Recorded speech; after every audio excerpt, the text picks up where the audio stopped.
Hi, everyone. Real quick before we start today's episode, I want to pass along something special from this week's guest, Darlene Lekowski. She mentioned during our conversation that her audiobook, Shattering Silence, is dropping to just 99 cents this coming Thursday, April 2nd, as her release day promo. Go to Amazon.com and look up her book title, again, Shattering Silence, and you'll find the promotional deal. This is a limited time opportunity, so if you're hearing this on or before April 2nd, 2026, go take a look. You won't want to miss this audiobook in Darlene's own voice.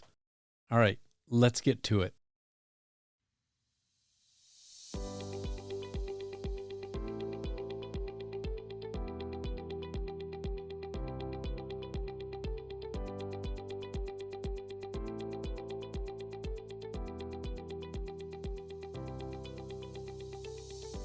Hi, everyone. Welcome back to Sexual Assault Survivor Stories, the SAS podcast. Coming to you from the Long Valley Studio in Washington, Utah, I'm your host, Dave Markle, and this is episode 183. Today's episode shines a light on something we don't talk about nearly enough: sibling sexual trauma and abuse, or SSTA. It's often hidden inside families, buried under secrecy, fear, and the pressure to protect appearances. My guest today, Darlene Lekowski, lived in that silence for more than 50 years. As a child, she was sexually assaulted by two of her older brothers. And like so many survivors, she made the decision to say nothing, out of fear, out of protection, and out of a belief that no one would step in to help. But as we know, trauma doesn't just disappear. It follows, shaping relationships, identity, and the way we move through the world. Everything changed in 2021 when the secret she had carried for decades suddenly came to light. And what followed forced Darlene into a position where she had to decide: stay silent or finally speak her truth. What happened next is something you need to hear for yourself. This is a conversation about courage, about breaking silence, and about what it really means to reclaim your voice after a lifetime of holding back. Let's get to this powerful episode. Here's Darlene. Hey, SAS listeners, I am extremely honored and pleased to have with me in the studio today Darlene Lekowski. Darlene's publicist reached out to me. I had a conversation with Darlene just a few days ago, in fact, and it was really amazing, and I knew right away that I wanted her on my show. Darlene, welcome to Sexual Assault Survivor Stories. I'm glad you're here. Thank you, Dave. I'm really glad to be here. I'm excited for a wonderful conversation today. I think when you hear my story, you'll understand where I'm coming with it from a different perspective, what I've learned and my healing journey through it all. And I'm really pleased to have you start off that way and say that, because it's exactly why I wanted you here. I want my audience to understand that Darlene's story is very unique, and that not a whole lot of people can talk about a life experience like hers that ended up the way it did. And it's still in progress. Darlene just has a book that's just about ready to come out. So we'll talk about that too, if you're good with that. For sure. I would love that. Thank you. Yeah. Darlene, let's start off by having you tell the audience some things about yourself. Sure.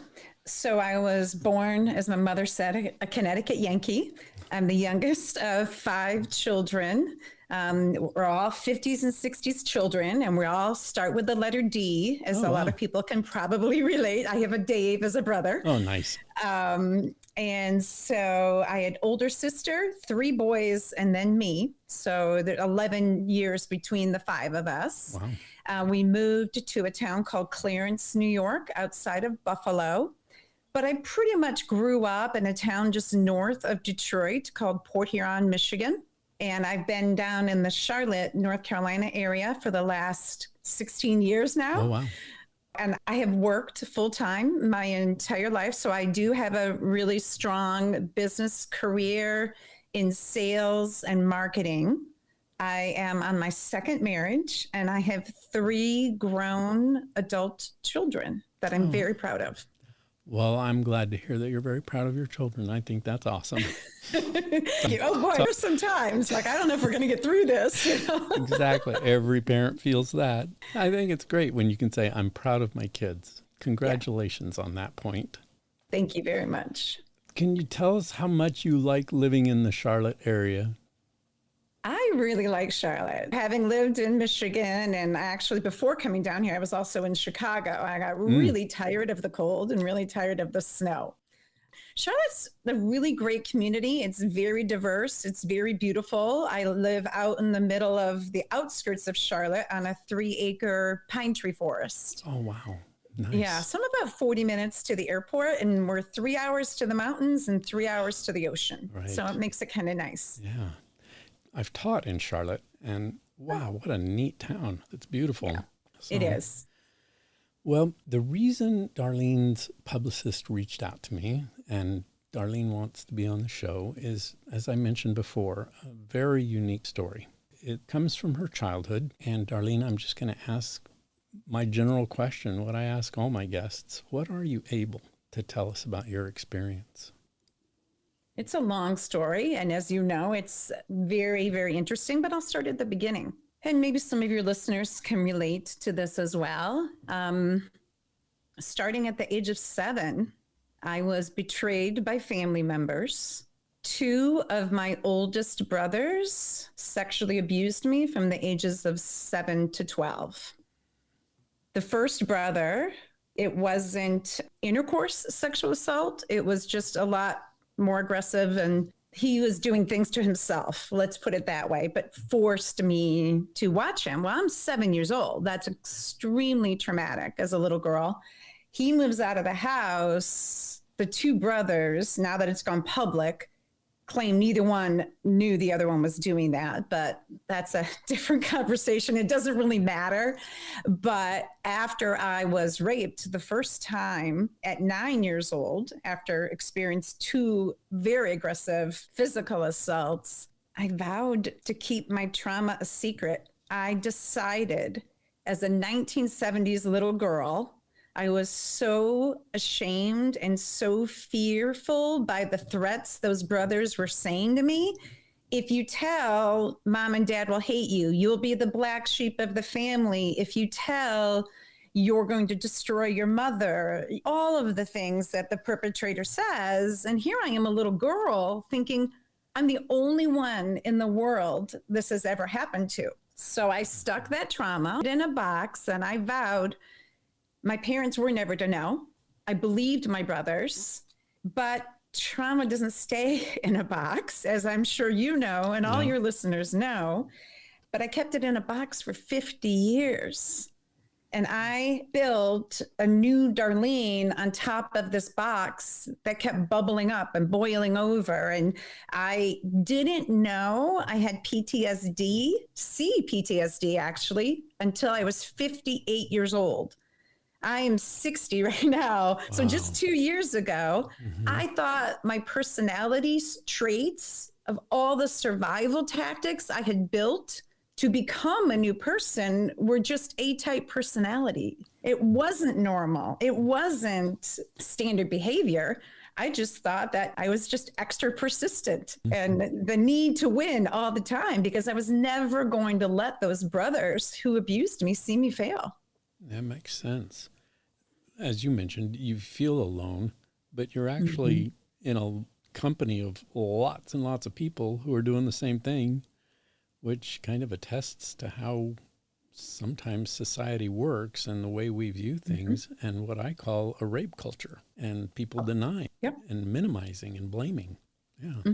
Yep. I'm glad that you mentioned the feeling alone, Dave, because I kid you not, up until October 2024, when I really decided I was going to write my book, I truly thought I was going to be the first one in the world to come out public about sibling sexual trauma and abuse. It's what we call it now, because incest has the icky taboo word that nobody likes. So it's SSTA.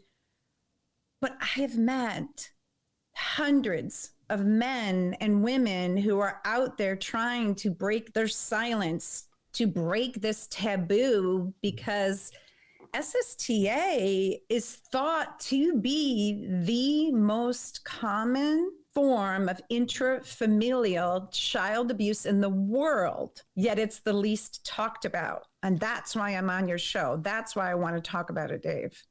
I'm very thankful that you're here, but at the same time, I want to express how sorry I am and sad I am that you had to experience what you experienced. I experienced some of that myself from my own life. Some of the experiences that we all have as children are things that we try and keep covered up, as you mentioned. I'd like to go there if I could and talk about some of that impact. Help me and my audience understand what that looked like for you, first as a 7-year-old girl, but then as it extended into your life, into your lifestyle, your personality, and who you became because of that trauma. When you build a box at 7 years old, I think I subconsciously did a lot of tactics. I don't think a 7, 8, 9-year-old little girl or boy consciously says, I'm going to do this to survive. What I did is I said, Mom is so busy with 5 kids. She's driving all over the place. There's no cell phones. We were all very active in sports and activities. And Dad is an executive vice president in engineering at the top firm in our community. So we were the country club kids. To think that I would be the one coming out and telling, I know my parents would have covered it up for sure. Nobody talked about their problems in the 70s. But what I did was I said, if I get raped when I'm alone, then I'm never going to be alone again. So I became incredibly athletic. At one point, I think I was playing 7 different sports as a little girl, even baseball, which little girls didn't play back then. I decided, how else can I not be in that house? I'm going to become uber popular. I am going to join as many clubs as I possibly can. Brownies, Girl Scouts, security guard, the crosswalk walker, you know what I mean? Yep. And I'm going to become popular, because the more popular I become, the more parties I'm invited to, the more friends I have, the less I will be alone. But the third thing that I really did was I said to myself, those brothers, they've taken my childhood, they've stolen my innocence, but they're never taking my family, the 90% good of my family that I had. Remember, I had an older sister and the brother 2.5 years older than me. They weren't hurting me. Mom and Dad weren't hurting me. And I also said, these brothers, I'm never going to let them see me fail.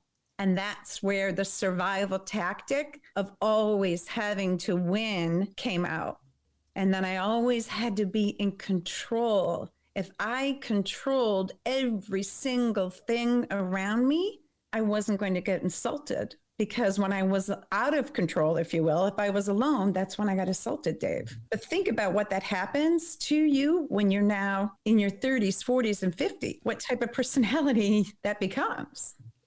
And I can imagine, because I know from just studying the neuroscience of trauma, the psychology of what trauma does to people, I can imagine some of what you're talking about. I've experienced some of what you're talking about. I've interviewed or had conversations with hundreds of people who talk like you do, who have done what you've done.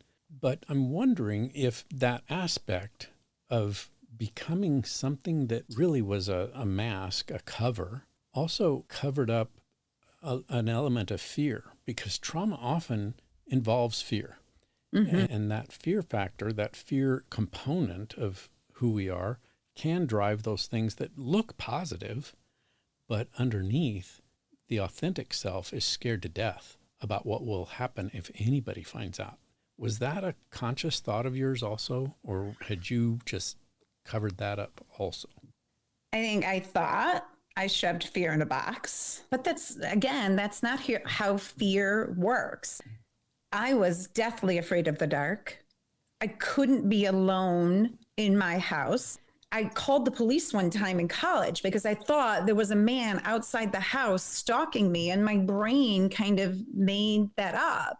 Dave, I didn't know I had CPTSD all my life since the assaults, because when I look back, I go, oh, well, that's why I called the police. Oh, I was at a party and this boy tries to kiss me at a party and I completely flip out and it's my best friend's brother.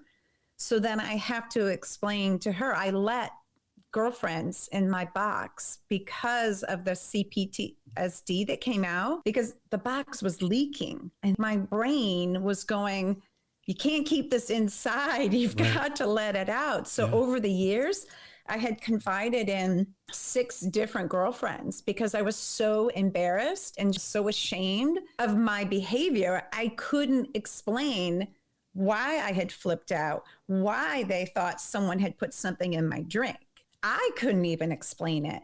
So that's when I confided in someone to tell my secret to, because if I wasn't telling my parents, I tell you, my girlfriend saved my life. Then they all believed me the very moment I told them. That's unusual. Yes. I'm very, very, very fortunate in that. When I told the girlfriends, they're like, you need help. You need to see someone. So I did start seeing therapists when I went to Michigan State in the 80s. But in college, I also used drugs and alcohol as a therapy. And Michigan State in the 80s, they were also pushing drugs. I didn't need more drugs. I had enough with what I was going through. Yeah. So, that didn't work for me at the time. But over many years, I have tried multiple alternative therapies that have worked. What happened is I thought I could keep this box shut and it would not destroy me. And I would live this perfect, beautiful life on top of the box, on top of the fear, on top of the trauma, on top of the control. Well, the box got burst wide open because my brain, again, I think subconsciously said to one of my brothers, I've had enough. And that makes sense too. I want to explore that with you. But before I do, can I go back to those early years, 7, 8, 9, 10? You're striving to hide all this, to keep it covered, keep the box closed, keep friends close and brothers far away. Yes. But you're in a bedroom at night trying to go to sleep. And I'm wondering if those moments, or the moments when you did have to be alone, like you said, you were terrified to be alone at home. What impact did those times? Were thoughts going through your head that kept you awake at night? Like, ooh, what happens if they sneak in? Or you're trying to eat a meal, but you're also trying to maintain this facade and your stomach's all churned up. And I'm wondering if you had some sort of physical repercussions, the somatic issues that often come, especially with children in trauma state, have with your health, with your sleeping habits, with your thought patterns, and your interpersonal relationships, even at home. How did all that work? Oh, it was so challenging having your rapist brothers sit at the same table with you, play card games with you, and I've got to behave as if nothing is wrong. That is how far deep down I shoved that trauma. How did that impact your health, your life, your experience growing up?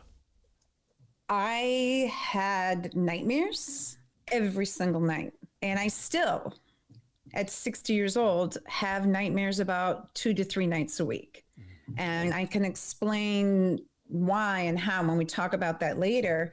But because I'd shoved that box so deep, they really weren't affecting me like in my 30s and 40s, because I was so busy with my career. I was so busy with my husband. I was so busy with 3 children. I was able to go, okay, box, stay away. You can stay down. Right. But as a little 9-year-old girl, I had nightmares and I was going into my parents' bedroom and I would sleep in the middle of their full-size bed and I'd wake up and my dad would be on the floor. My mom would have put a blanket on, but they never really asked me why I kept coming into their room, where the nightmares were coming from. Luckily, I did not have the physical issues. Was very fortunate that even though the assaults lasted for 5 years, from what my brain is able to remember, I was assaulted 6 times in 5 years. So it was about once a year.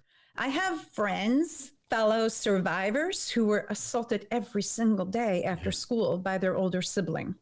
And so I think for me, it was more about I'm outside in the dark. I can't play flashlight tag. So I would stick and hold on to my brother's arm, because if I was outside alone, again, I was going to get assaulted. I had images and fears of men peering in the windows. I couldn't go in my basement. Everybody had laundry in their basements back then. I'd be there down by myself and I'd see faces. That was my fear. It was the fear of getting raped and murdered. I had vivid reoccurring dreams for like 25 years of these hooded men coming into my house to kill me. And they would find me in the attic and then I would wake up. That in and of itself is trauma upon trauma, which is the C part, the complex part of PTSD. Yeah. And I can well imagine how that would extend well into your life. But let's jump ahead then. You're living through this, constant nightmares all through your adulthood, even while you're trying to raise children, trying to be a good wife, trying to have a career. But these nightmares are in your head, even when you're awake, these thoughts and hallucination images of potential killers. I'm just wondering what then brought you to the point where you finally said, I have PTSD. I have CPTSD.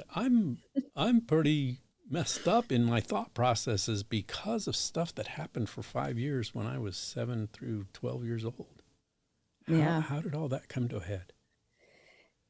I mentioned I was married twice. So my first husband, like I said, all 3 of my children are with my first husband. And there would be times where I'd go to bed before him. He'd come in the room and I would sit up and I would literally scream in his face because I thought he was coming in to rape and murder me.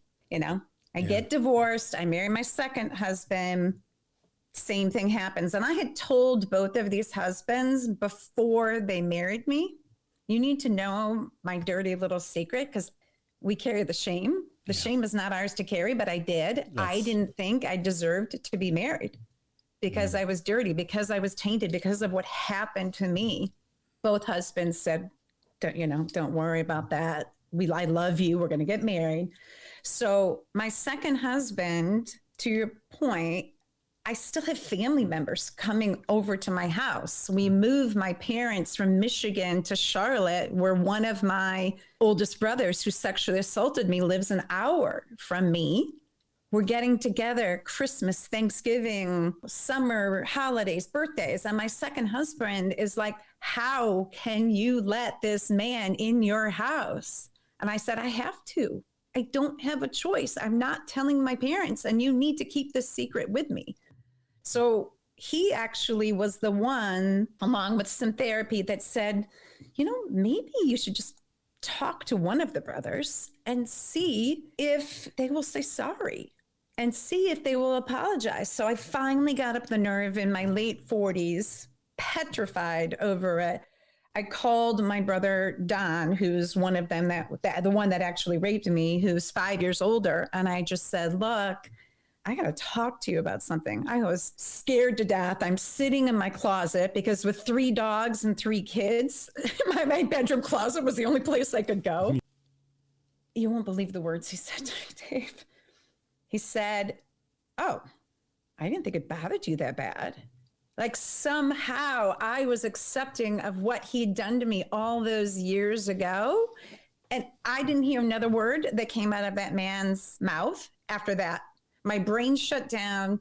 I got off the phone with him. I told my husband, and I said, that was one of the most disappointing conversations I've ever had in my life.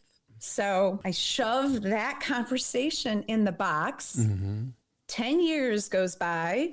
Mom is 93. She passes away suddenly in 2021 of a heart attack. Dad now has dementia and is in assisted living. I don't think it's a coincidence, Dave, that 3 months after my mom dies and the parents are not able to find out anymore, I get in a big argument with my brother Don, the one 5 years older. He won't pick up the phone. It's about care for dad. And I finally have had it. Now, I didn't get the apology 9 years prior. And I just say in a text, because he won't pick up the phone, look, I'm tired of the way you're treating me. And if you don't stop, I can destroy your life with the truth if you want me to. And he says, go for it. Like, what person tells somebody else to go for it if they weren't guilty of raping them? You know what I mean? Yeah, I do. Yeah, I mean, so I call it the volcano text, and it's in my book. It's like the box exploded. His wife is now getting on the phone, and she's texting back too. That very night, I said, I'm sorry, your husband's a rapist. He did this to me. And little 7-year-old Darlene came out with a vengeance against my rapist. And it's not pretty, and I'm not proud of it, but she had a voice that day. And it is what it is, right? Well, and it was time. I mean, that happens. That's a human experience of bottling that kind of thing up, putting it in that box. Of course, it's going to have a volcano explosion. Yeah. Yeah. And oh my gosh, I'm glad you said that, because there were so many times, like playing cards, my fingers were literally clenched on the table where I was like, I'm going to tell. I'm so mad right now. But I just shoved it all within. And you're right. Anyone that's holding a box, I'm telling you, it's not worth it. It is not worth keeping the deep, dark secret, because mine exploded. And I, again, from this brother, was hoping for an apology, hoping for validation that he would finally be a man and step up and admit to what he did. Instead, he handed me a lawsuit. Wow. Let's talk about that. How did that come about? Well, that night of the text, I think my brother Don had to keep lying because now his wife knows. And his wife, who's been married to him for 25 years, can't admit she's been married to a man for 25 years that did this to his little sister. But that very night, they threatened to sue me. And that's 2021. January of 2022, I'm sitting in my office, the front window, and a sheriff walks up to my door. He hands me an envelope and says, you've been served. I now have to tell my children, which is mortifying for a mother to tell my children my most embarrassing, darkest secret. But they were wonderful.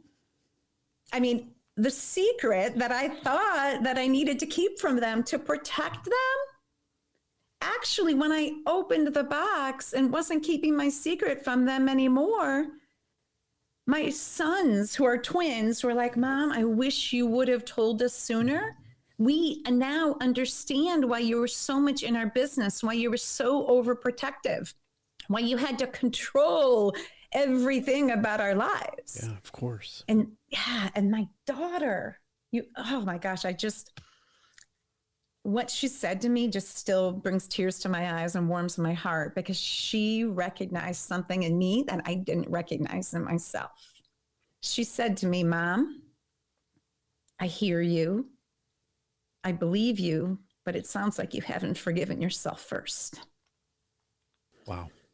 Profound for a child, right? I know. Even if she was like an 24. Adult child. Yeah, but still. Yeah. I mean, that's pretty amazing. Yeah. And so that's what I ended up having to do eventually, was forgive myself and shed myself of the shame. But first, I chose to fight back. I hired a lawyer, and the lawyer said, well, I believe you. He did, as a lawyer, he said, is this true? And I said, of course it's true. And so, yeah. Isn't that always the question? They all have to ask that question, like, right, of their hello, clients? Hello, rape culture. Is this true? Right.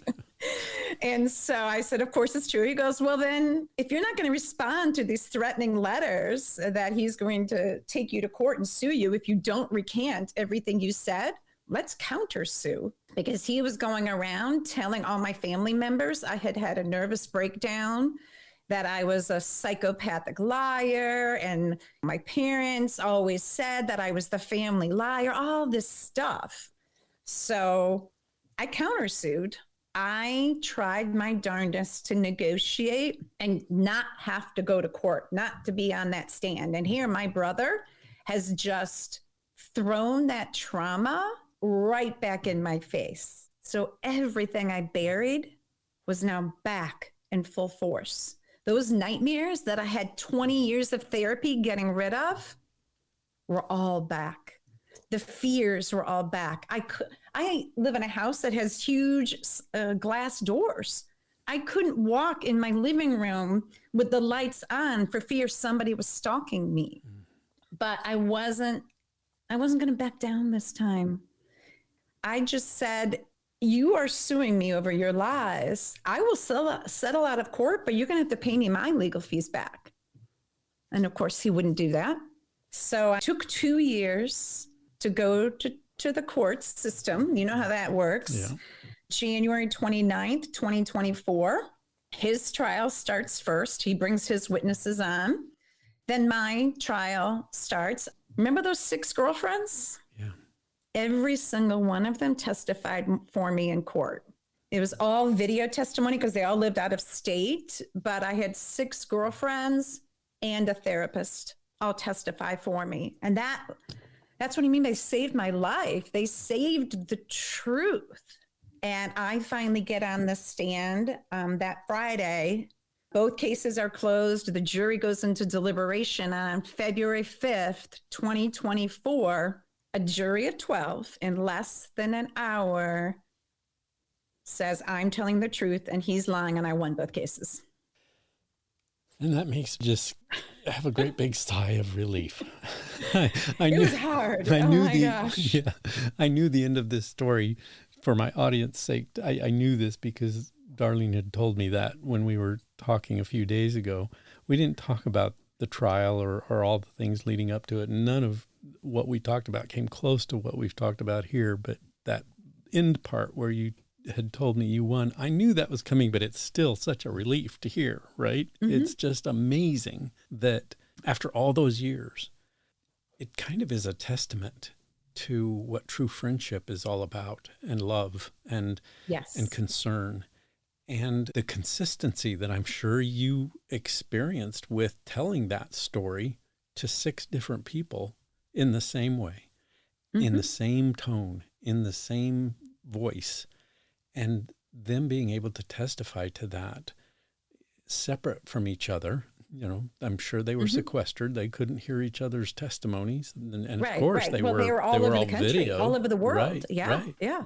Yeah. And I think that speaks volumes to what it means to tell your truth to certain people. And then we could talk for hours about the healing aspect of what that felt like when you told them and how it felt to have that support, but then to come back with a positive outcome in your civil trials as being victorious and a jury saying, this woman's telling the truth. Yep. Right? And it's interesting you say that, because my lawyer, talk about the culture, the rape culture. He had warned me. He said, just know that juries can be fickle. Just know that even though it is the truth, your story could be so unbelievable. 2 brothers, all this silence, that they could not believe you. So I was prepared for that, but we also had a great case. To your point, you've got to tell somebody, you've got to release it somewhere. Mm-hmm. And I chose girlfriends and I chose therapy over the years. And there's healing in that. Not total healing. And healing is an ongoing experience. It's not a one and done type of thing. Healing is every day. You carry the healing with you, and the healing sometimes carries you. Yeah. And I thought so this was naive Darlene. Here I'm thinking, if I just win, I will be healed. If the jury believes, I will be healed. It was the most incredible feeling in the world to win. Don't get me wrong. Right, right. But it didn't heal a damn thing. I Yeah. mean, I still had all of that bitterness and anger and resentment in my soul. How dare he sue me? How dare he come after me? Sure. And so for me, what I ended up having to do was look within and go, I'm still so hypervigilant. I'm still so uptight. The nightmares are still here. Of course. I had to turn it around. Everything was focused on him. Everything was focused on the trial. Everything was focused on what did I need to do to win? And I came around and I said, no, I have to shed myself of the anger and the bitterness and this black tar, because does that serve me any purpose? Right. What do I get from being pissed off all the time? I really don't get anything. Yeah, it's a hard way to live. And that anger was pushing on my husband and my kids. I was angry at everybody around me. That's another trait I hear often and felt myself. It's so common that when we pin stuff up, our bodies, our minds, our brains, the neuroscience of trauma, the neural paths don't take well to that. It has an effect.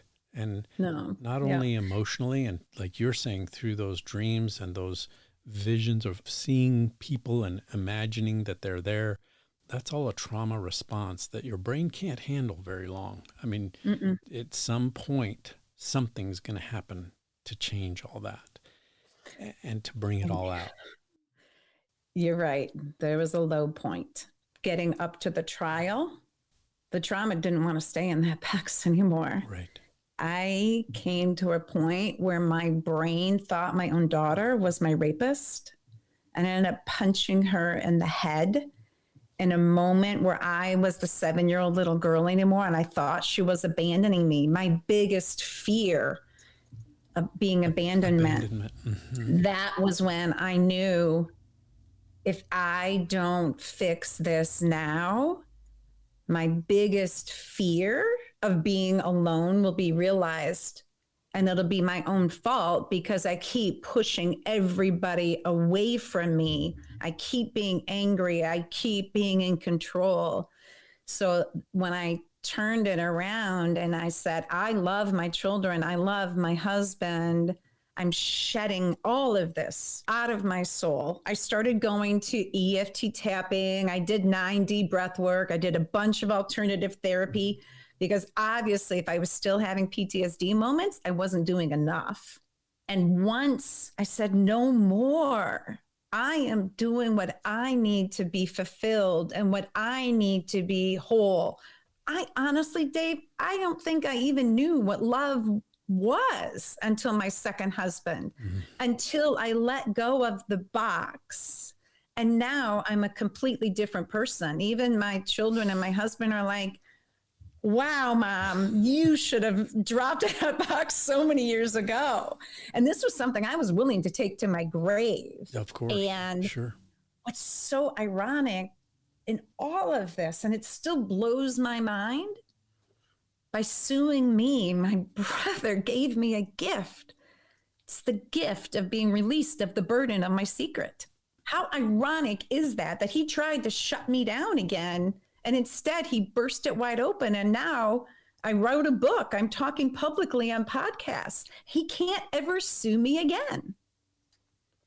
It's interesting. You mentioned not even knowing what love was. Yeah. And recent research shows that one way to get rid of that shame that you talked about, carrying that shame around, and like your daughter said, you haven't forgiven yourself. You haven't talked to yourself about what has happened in a true loving way.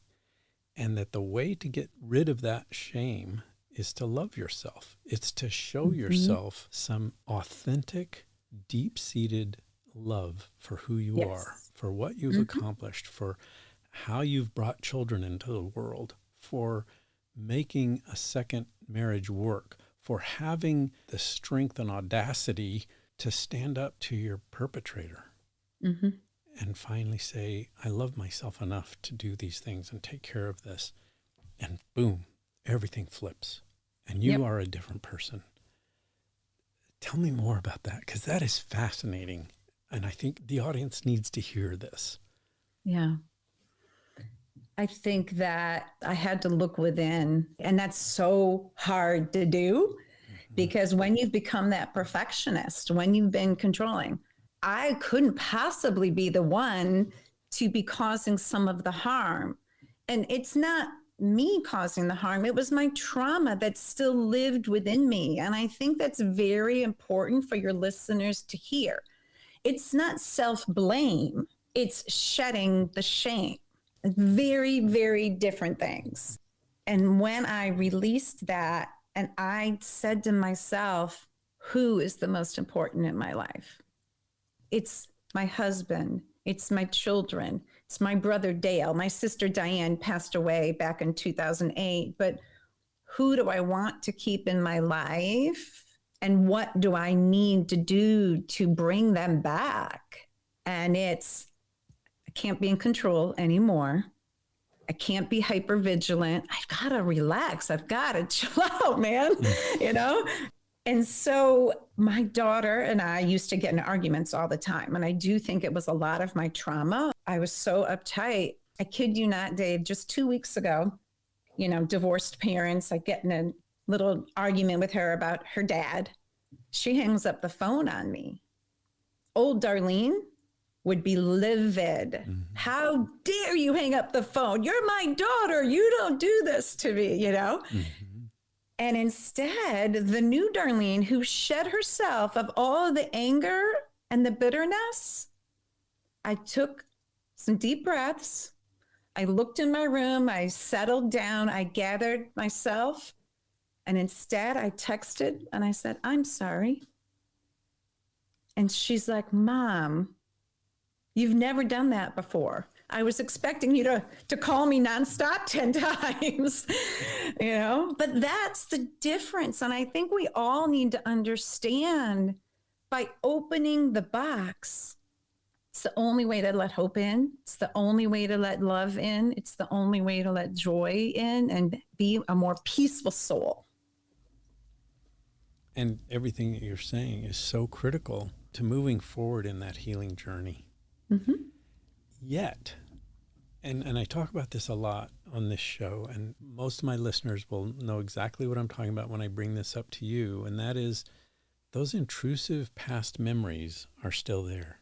Mm-hmm. And we have what neuroscientists call explicit memories, memories that we know are there, we can talk about them.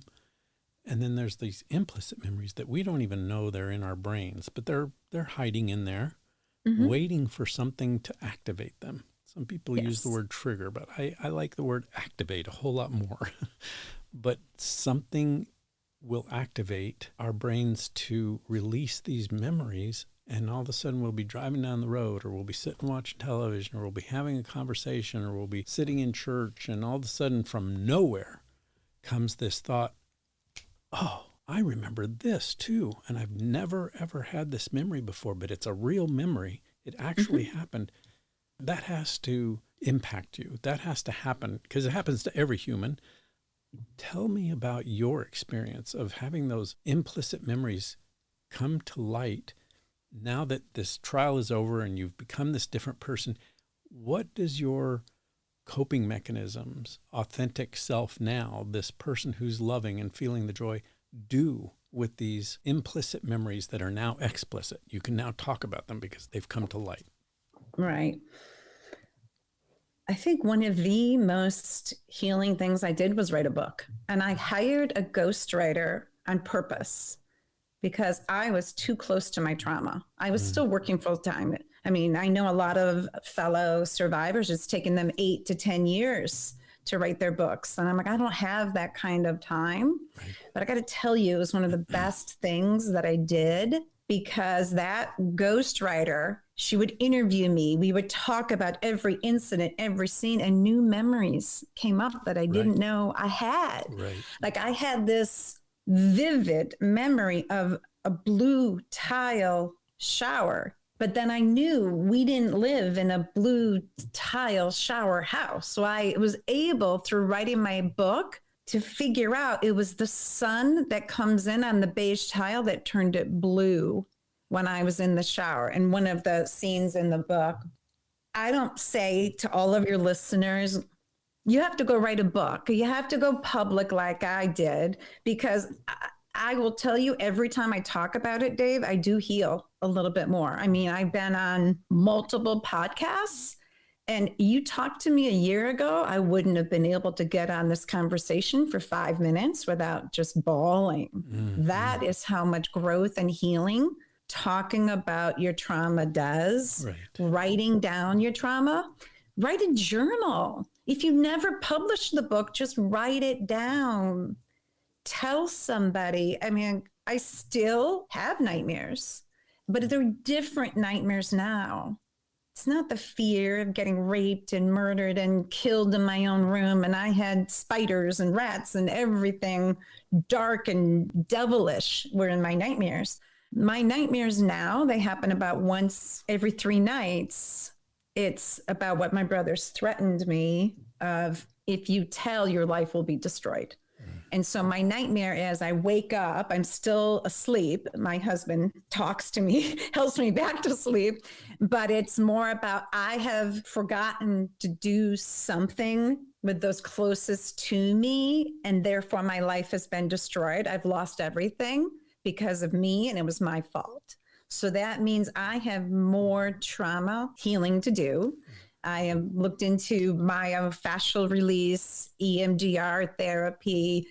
I think for survivors like us, the healing journey never ends. It's just looking for different things to find what's going to heal the next thing that's affecting you. Yeah.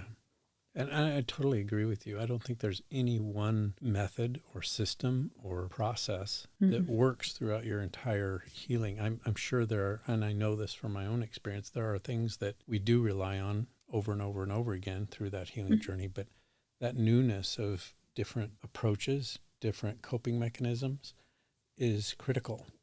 I remember once a long time ago when I was talking to a social worker as a police detective, and I was talking about my own coping mechanisms as a police officer and with some of the family issues that I was going through.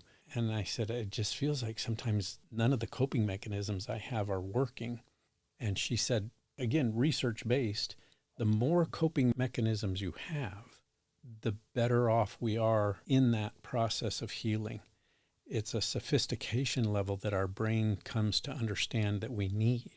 We need these different mechanisms, these different modes that help us get through different parts of our healing journey. And I think it's critical that people understand that there isn't any one method that is the be-all, does-all method of healing. There isn't. Even just as simple as just pausing before you act. We have reactive minds. And I think when you pause before you act, you can somewhat control. And that's what I've learned to do as well. And of course, you know, I'm doing yoga and float spas, which just to try and chill myself out and my body out. But you're right. There's so many modalities that can help. Yeah. What does your life look like now in terms of that relationship with your brother? And how did that impact the relationship with your other brother, your other perpetrator brother? It's such a great question. So when the volcano text happened in 2021, Don was out calling family members, telling everybody, I said, I've got to get to David first. I've got the other brother who perpetrated me. So the next morning I called him and I said, hey, can we talk? And remember that closet talk that I had with Don? I went in my office this time and I just said, hey, Dave, I just really need to know. I have all these memories of what you did to me. Can you just please tell me that they're real? That brother, the one who became an alcoholic and a drug addict and a thief and all these terrible things he would expect to be the one who abused me, he's the one who apologized and said, yes, I did it. And I'm so ashamed and I'm so sorry. I got that validation from him, but he didn't know the box had been burst wide open. He didn't know had been public. So as soon as Don called Dave recanted it all, said all these terrible words about me, and those two brothers decided to try and gang up on me. David wasn't part of the lawsuit, but Don was. So now you've got David and Don, the two perpetrators over here. And I'm sorry, we're all D's. So then Don, the one who sues me, calls my brother Dale, who's 2.5 years older than me, putting pressure on him. You have to decide. And he's like, I don't have any memories of this. Darlene chose not to tell me. I'm okay with it. And Don pushed him so much that Dale says, no, I believe my sister. I believe Darlene. I know she's telling the truth. And so now it's me and Dale on one side, very loving, very caring. He's very supportive.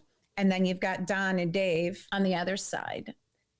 I'm so appreciative that I have at least one brother that has stayed with me, because a lot of these SSTA families, when they tell their family, sadly, they are the ones who get blamed for disrupting the family. And it's very, very sad to see. It's way too often. It's the norm.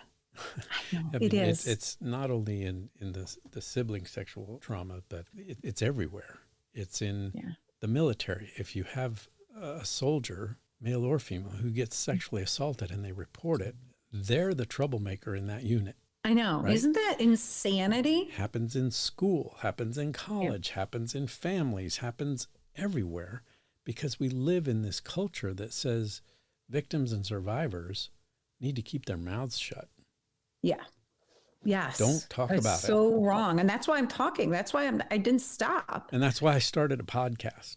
Yeah. Right? So we're doing the same thing. My book comes out April 2nd on Amazon. But after that, I'm not stopping there. I mean, you and I talked about, I've been told I should start my own podcast. And I'm like, I can't do that. But what I can do, because I'm in sales, I've been in banking for 35 years, presenting to bank executives, is I'm going to become a public speaker. I'm going to become a motivational speaker and get the word out, because we tell our children stranger danger. We tell them to stop, drop, and roll with a fire. We forget to tell our children, even as young as 5 years old, there could be danger in your own home. Mm-hmm. And so yell, run, and tell. That's what we need to educate our children. If it's a father, if it's an uncle, if it's a brother, if it's a sister, yell, run, and tell.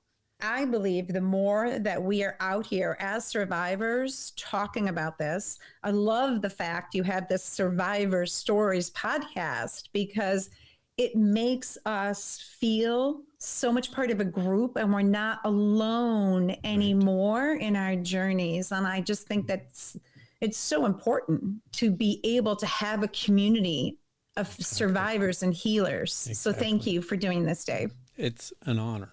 It's a pleasure and an honor. It's not always a pleasure.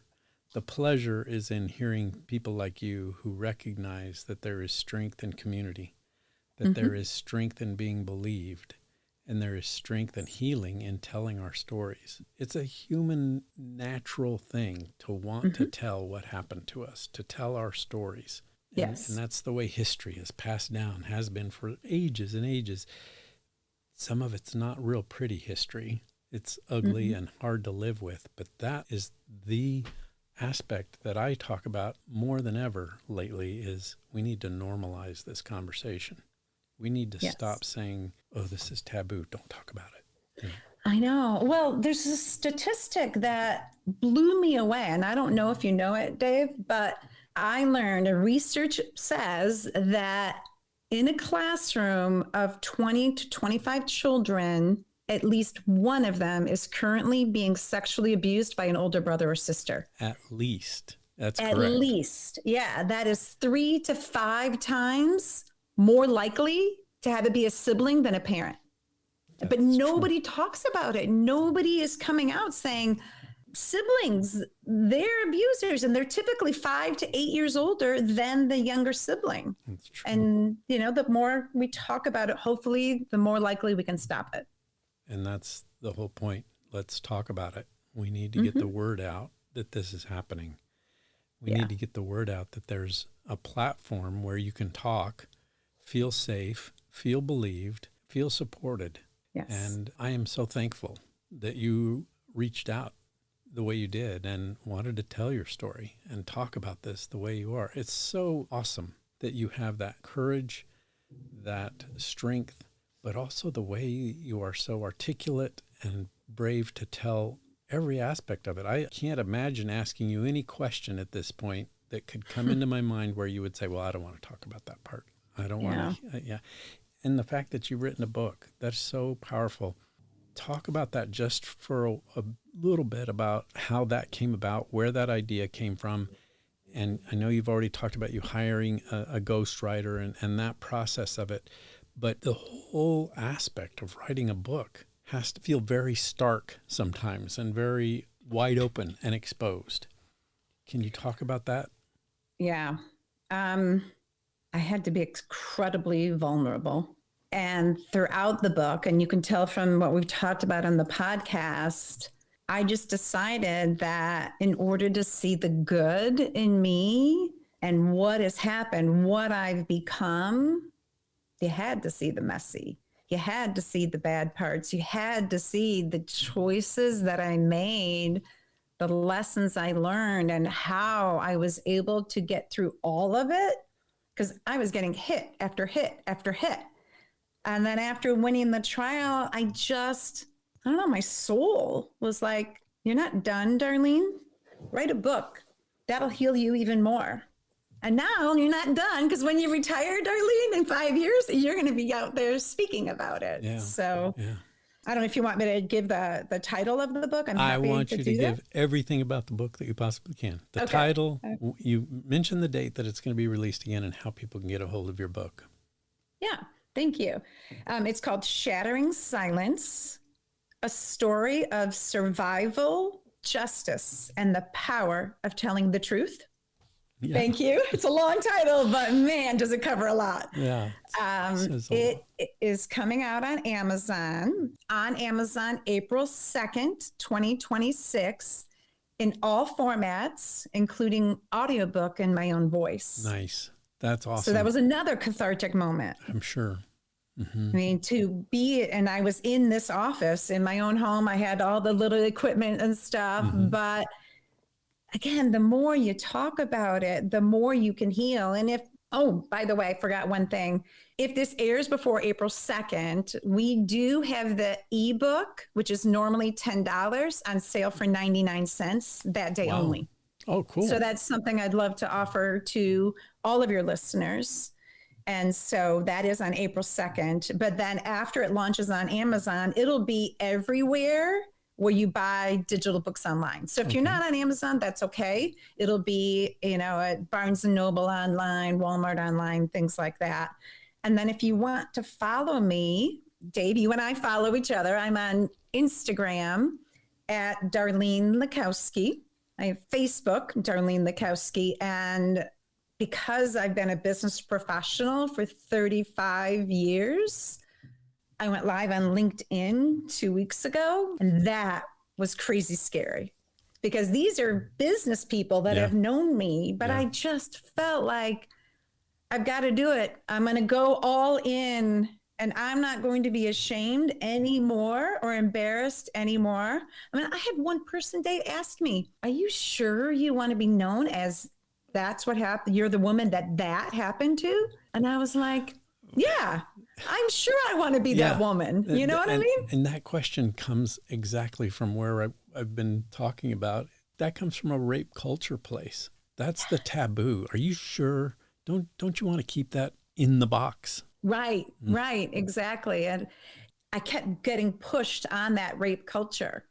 And now, the adult Darlene said, nope, I'm not hiding. I'm shattering the silence, as the book says. Yeah, absolutely.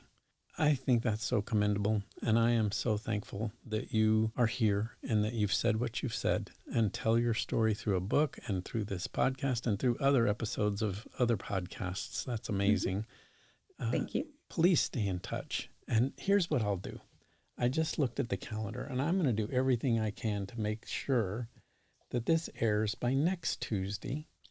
Because I think this is important. I think because the following Thursday, if it comes out on March 31st, which is my next release date, that's 2 days before the 2nd. And yes, people should be able to get that audio book for 99 cents. That would be amazing. Yeah. That would be amazing. We really want to try and get it out to as many people who need it the most. Sure. Fellow survivors. Yeah. Thank you for doing that, Dave. I think it means the world. Well, it's important. It's important to get the word out. It's important to normalize the conversation. It's important to add this to your healing process, as well as mine and other people who are listening to this episode. It's going to be a powerful episode. I already know that. Thank you for being with me today. One last question. What will you do to take care of yourself after this episode ends? You've got the rest of your day ahead of you. I know it's later there, but you've got the rest of your evening and tonight. This takes a lot out of a person emotionally and physically to talk about these things. Even though it's something you've talked about umpteen times and written a book about, it still makes an impact. Darlene, tell us how you'll take care of yourself the rest of today and tomorrow and the weeks and months to come now that you've been on this show. One of the things that I really try to do, especially in the colder months, is just sit on my back porch. We have a real fireplace, so we light the fire and we live in the middle of a pine tree forest. Mm-hmm. I think just settling down from life and taking a moment with yourself. I've also started a ritual that during the week, I don't drink. During the week, I have an elixir because alcohol, like I said, I did a lot in college, and I just think that anything that you put that is almost poison in your body, what do you need it for? So I've just kind of been doing those things that really heal my inner soul as well as my body. Yeah. So that's what I'm going to be doing tonight. And my husband's downstairs cooking dinner right now. Nice. So we'll be just relaxing, just the two of us, because we are empty nesters. Yeah. So it'll be a beautiful night. Watching our favorite show in front of the fire. Yeah. Well, I hope he takes good care of you tonight and tomorrow. I hope you take good care of him, but I also hope you take good care of yourself, like you said, and really absorb the goodness of being out in nature and staring into a fire. That can be hugely healing, just watching flames leap around. Yep. So hearing the birds and the crickets and just kind of turning off life for a while. Yeah, I agree, great. Dave. That's great. Darlene, thank you. I appreciate you. Thanks for being with me. Thanks for sharing your story with my audience and the world. It's out there now. It's going to be, a lot of people are going to hear this. And I hope it does wonders for your book. I hope it does wonders for you and for your family. I wish nothing but the best for you. Thank you, Dave. I just can't tell you enough how much I appreciate being on your podcast and how much I believe every survivor needs someone like you. Someone to have a resource and talk to. So thank you for being the person that you are and shedding light on a very difficult subject. Well, thank you. That's fuel to my soul. That's what keeps me going. Thank you so much. I appreciate those words and that sentiment. It means everything to me. Thank you. You're welcome. That does it for another episode of Sexual Assault Survivor Stories, the SAS podcast. Darlene's story doesn't just stay in the past. It lingers in the way silence can shape an entire life, and in the moment when that silence finally gives way to something stronger. There's a shift you can feel in her journey. Not a dramatic turning point all at once, but a steady decision to stop carrying what was never hers to hold, to step out of fear, to speak even when it's uncomfortable. That kind of courage is quiet, but it changes everything. If something in this conversation resonated with you, hold on to that. Let its meaning soak in. Then share it, because it's likely that others will find this episode as important as you do. And sharing this episode is just one of many ways you can do your part to help bring justice to victims and survivors of rape and sexual assault. Another way is to start by believing, because we all know someone whose life has been impacted by rape or sexual assault. We'll see you next week.